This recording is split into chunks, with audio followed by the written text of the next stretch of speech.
What you saw was real, not invention, but Rome as it was. Her name was Agrippina, and this is the story of how she built an emperor. On the 6th of November, in the year 15, Agrippina was born at a Roman frontier camp on the Rhine, the place that is now Cologne. She was the great-granddaughter of the Emperor Augustus and the daughter of Germanicus, the most beloved general Rome had ever produced. But that inheritance came with a price. When Agrippina was 4 years old, her father died far from home, and she was raised in his absence by the women of her family, her mother, her grandmother Antonia, and her great-grandmother Livia, the widow of Augustus himself. By the time Agrippina was 13, the Emperor Tiberius had already chosen her future. She was married to her own cousin, Gnaeus Domitius Ahenobarbus, a man ancient writers described as detestable in every aspect of his life. Her childhood, in effect, was already over. 9 years into that marriage, on the 15th of December in the year 37, Agrippina gave birth to a son, Lucius Domitius Ahenobarbus. No one in that room could have known he would one day rule the world. 2 years later, disaster came. Agrippina and her sister were accused of plotting against their own brother, the Emperor Caligula, in what history remembers as the plot of the 3 daggers. Both women were stripped of everything and exiled to the Pontine Islands, barren rocks in the sea, far from Rome. Years passed. Agrippina's first husband died and she remarried, this time to a wealthy senator, Passianus Crispus. When he too died in the year 47, the rumors began. People said Agrippina had poisoned him for his fortune. On New Year's Day in the year 49, Agrippina married again, this time to the Emperor of Rome himself, her own uncle, Claudius. Roman society called the union incestuous. Agrippina called it opportunity. Within a year, she held a title only one living woman before her had ever held, Augusta. Her face appeared on the empire's coins, the first living empress shown so plainly to the Roman people. And on the Rhine, near the camp where she was born, Claudius founded a new colony and named it after her. It survives today. It is called Cologne. Then came the moves that mattered most. Agrippina had Claudius adopt her son, renamed Nero Claudius Caesar Drusus Germanicus, and placed ahead of Claudius's own son, Britannicus, in line for the throne. When Britannicus's tutor objected, he was executed. Agrippina married her son to the emperor's daughter, and recalled the philosopher Seneca from exile to shape the boy's mind. Then, on the 13th of October in the year 54, Claudius was served a dish of mushrooms at a private dinner. By morning, he was dead. Ancient writers were certain Agrippina had poisoned him. Modern historians are not so sure. What is certain is what happened next. Agrippina sealed the palace, sealed the city, and only then led a 17-year-old boy out to the Praetorian Guard and presented him to Rome as its new emperor. The boy she had built, piece by piece, from the day he was born. For 5 years, Agrippina had ruled from behind her son's throne. Then Nero began to pull away and made a choice of his own. By the year 58, a woman named Poppaea Sabina had entered Nero's life. Poppaea was brilliant, politically astute, and utterly without mercy, and she wanted to be empress. There was one obstacle. Nero was already married to Claudia Octavia, Claudius's daughter, and behind both women, immovable and watching, stood Agrippina. Tacitus records that Agrippina opposed the relationship with Poppaea and fought to preserve the marriage to Octavia. But more than that, ancient sources suggest that Agrippina herself had become the object of Nero's fear. He had watched what she was capable of. He knew what she had done to every rival who had ever stood in her way. And now, for the first time, he stood in hers. He had also watched what she was willing to do when her position was threatened. Earlier in his reign, when tension between them had first sharpened, Agrippina had threatened to transfer her support to Britannicus, Claudius's biological son, and the only rival with a credible claim to Nero's throne. Britannicus died at a banquet shortly afterward. He was 14 years old.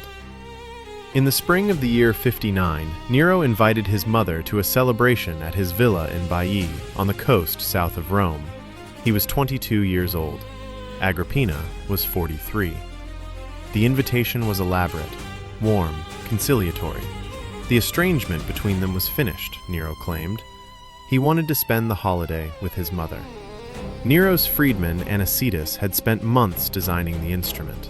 It was a ship built to collapse. The mechanism was precise.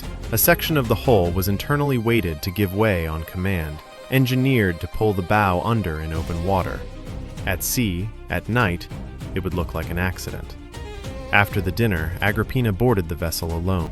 What followed is one of the most precisely recorded assassination attempts in the ancient world. The mechanism triggered, the hull shifted and gave way. Agrippina was thrown into the cold, dark water of the bay. One of her attendants, mistaken for the empress, was beaten to death by sailors in the confusion. Agrippina herself swam. She reached the shore. She was alive. And then she made the one decision that sealed her fate. She sent a message to her son. She was safe. She had survived. She expected him to come to her. Tacitus understood immediately what this meant. By sending word that she had survived, Agrippina removed any possibility of denial. Nero could no longer claim ignorance. He could not pass the ship off as an accident while his mother was alive and writing letters. The message meant to reassure him confirmed instead that she knew. And now she had to die before she could act on it. That same night, Nero gave Tacitus a second order. Not a ship this time. Men. Tacitus arrived at Agrippina's villa on the shore with 2 armed men. Tacitus records the scene in careful detail. The door forced open. Agrippina in her bedroom, alone. As the men closed in, she is said to have turned to face the one who drew his sword, pointing to her own abdomen. The words Tacitus preserves are 4 in Latin. Ventrem feri, strike the womb that bore him. The following morning, the Senate was informed. Agrippina the Younger had attempted to assassinate her own son. Discovering that the plot had been exposed, she had taken her own life. The Senate received the report. They passed a vote of thanksgiving. Nero, Tacitus writes, returned to Rome. He looked shaken. He could not sleep. He is said to have seen her face in the darkness. But the restraints were gone. Tacitus could not have been more precise on this point. After her death, Nero's conduct became far more egregious. The woman who had shaped him, controlled him, and frightened him was in the ground. What remained of the man she had built was now, for the first time in his life, entirely on his own. He had removed the one constraint that had defined his entire reign. For the next 13 years, no one would tell him no again. What remained, once she was gone, is what the next years of Rome looked like. In the year 62, 3 years after his mother's death, Nero turned his attention to his wife. Claudia Octavia had been his empress for 8 years. She was 22. Nero divorced her on grounds of infertility and married Poppaea Sabina within weeks. The public response was immediate. Tacitus records that crowds overturned statues of Poppaea in the streets and raised them back up for Octavia. The protests spread across the city. Nero's answer was to charge Octavia with adultery, a fabricated charge. Under interrogation, one of her attendants refused to recant, telling her questioners that Octavia's virtue was more intact than their own. Nero had Octavia exiled to the island of Pandateria, the same island to which Augustus had sent his own daughter 65 years before. Soldiers arrived shortly after. She was 22 when they killed her. 2 years later, on the night of July 18th in the year 64, a fire broke out near the Circus Maximus. It burned for 6 days. When it appeared to die out, it reignited and burned for 3 more. 3 of Rome's 14 districts were erased entirely. 7 others were severely damaged. Tacitus records that Nero was at his villa in Antium, roughly 60 kilometers from Rome, when the fire began. He returned to the city, organized relief, opened the imperial palaces and gardens to the homeless, and arranged for emergency grain to prevent famine. The story that has followed Nero through history, that he played his lyre and sang while Rome burned, appears in the ancient sources, but the most hostile versions place him performing from a tower while the city fell below him. The sources Tacitus found most reliable put him elsewhere. The image of the singing emperor is almost certainly a Flavian-era construction, a story shaped after his death by the dynasty that needed him discredited, and repeated until it became more fixed in memory than the fire itself. What is agreed upon is what the rebuilding looked like. The new Rome that rose from the ash was required to be different from the city that had burned. New buildings were spaced apart from one another, streets were widened, porticos were required along road frontages, and the wooden insulae that had fed the fire were replaced with brick. The measures were practical. Rome had burned badly before and would burn again. The fire of 64 was both the worst disaster and the largest urban planning opportunity the city had seen in centuries. Whether Nero ordered the fire remains unresolved after 2,000 years. Tacitus refuses to answer. He records the accusation and the rumor, but renders no verdict. What the sources agree on is what Nero built on the cleared land. The Domus Aurea, the Golden House, would eventually cover roughly 300 acres of central Rome, its walls decorated with gold, inlaid marble, and frescoed vaults. At its entrance stood a bronze statue of Nero himself, modeled on the sun god, approximately 30 meters high. To pay for it, the government raised taxes across the empire, levied heavy tribute on the provinces, and reduced the silver content of Roman coinage, one of the first major currency devaluations in imperial history. Nero's answer to the question of who started the fire was to provide a name. Tacitus records it directly. The Christians in Rome were identified as the guilty party, rounded up, and punished. The punishments Tacitus describes have been quoted for 2,000 years. Some of the accused were sewn into animal skins and thrown to dogs. Others were crucified. Others were set alight as human torches in the emperor's own gardens at night. Tacitus, no friend to Christians, adds a detail unusual for him. The cruelty of what the crowd watched generated sympathy for the victims. The spectacle served not the public good, he writes, but the private savagery of one man. In the year 65, a conspiracy to assassinate Nero was uncovered, the Pisonian conspiracy, after its leader Gaius Calpurnius Piso. The response was systematic.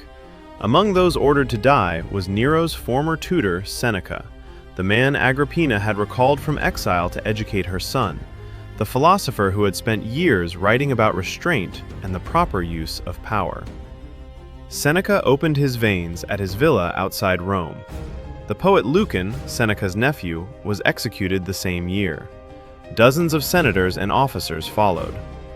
The same year, Poppaea Sabina died. She was pregnant. Sources differ on the cause. Suetonius and others record that Nero kicked her to death during an argument. Some modern historians argue the more likely cause was a miscarriage or complications of pregnancy. What is not disputed is what followed. She was given divine honors. Rather than cremation, her body was embalmed in the Egyptian style. A year's supply of the empire's imported incense was reportedly burned at her funeral. The woman he had divorced his wife to marry, who died carrying his child, was buried like a goddess. By the year 65, the ledger of those close to Nero had been reduced to almost nothing. His mother was dead. His wife was dead. His tutor was dead. His second wife was dead. 55 senators and officers implicated in the Pisonian conspiracy had been executed or forced to take their own lives. What Tacitus had described in the year 59 as an emperor newly freed from restraint had spent 6 years removing from the Roman world almost everyone who had ever stood near him. By the year 65, no rival remained for Nero to remove. What came next would happen in daylight, before the largest audience the ancient world could offer. In the year 67, Nero traveled to Greece. The Olympic Games were normally held on a 4-year cycle, but the cycle did not match his visit, so the Games were postponed by a year until he could be present. Nero added two categories to the program that had never existed at Olympia before: music and drama. He entered both. At Olympia, an emperor of Rome stood on the same ground as athletes and performers from across the Greek world, competing not as a patron, but as a participant. By the end of the games, the judges had declared him the winner of every single event he entered.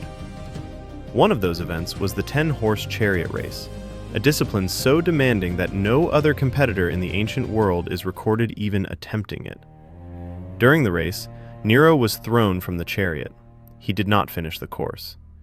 The judges conferred and awarded him the victory anyway, on the reasoning that he would certainly have won had he been able to complete it.